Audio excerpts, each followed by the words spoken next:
बोरिवलीत train सुरू असताना उतरण्याचा प्रयत्न करणाऱ्या महिलेचा मृत्यू 15 जानेवारीची घटना।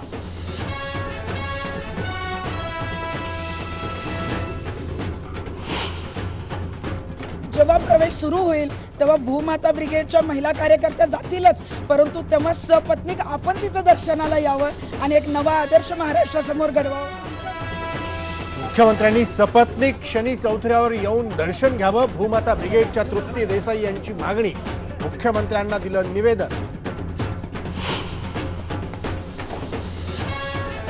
एक्सप्रेसवेवर दरडीचा धोका टाळण्यासाठी दुरुस्तीचं काम सुरू। 4 ते 5 किलोमीटरच्या वाहनांच्या रांगा, पुण्याहून मुंबईकडे जाणारा मार्ग जाम।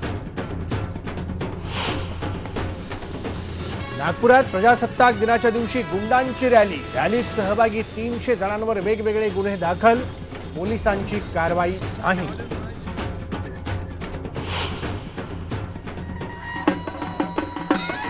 अरबी समुद्रात शिवस्मारकाला शिवप्रतिष्ठानचा विरोध, शिवाजी महाराजांचा पदस्पर्श झालेल्या ठिकाणी स्मारक बांधण्याची केली सूचना।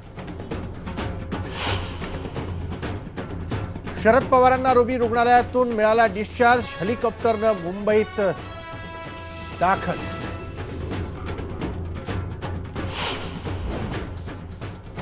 परभणी हुंडाबळी प्रकरणी फक्त सासूला अटक, मालंदी शेखचा भाजल्यानं आज सकाळी झाला मृत्यू। जबाबात मालंदीनं आणखीही काही जणांची नावं घेतल्याचा संशय। नांदेड जिल्ह्यातल्या लेंडी प्रकल्प अनेक वर्षांपासून रखडला, तेलंगणा आणि महाराष्ट्रातल्या पाण्याचा प्रश्न जैसे थे।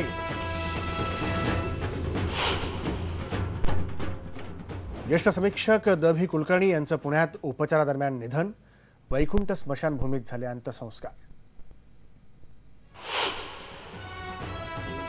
नटसम्राट ठरला मराठीतला सगळ्यात जास्त कमाई करणारा चित्रपट, लय भारीला हिट टाकलं माग।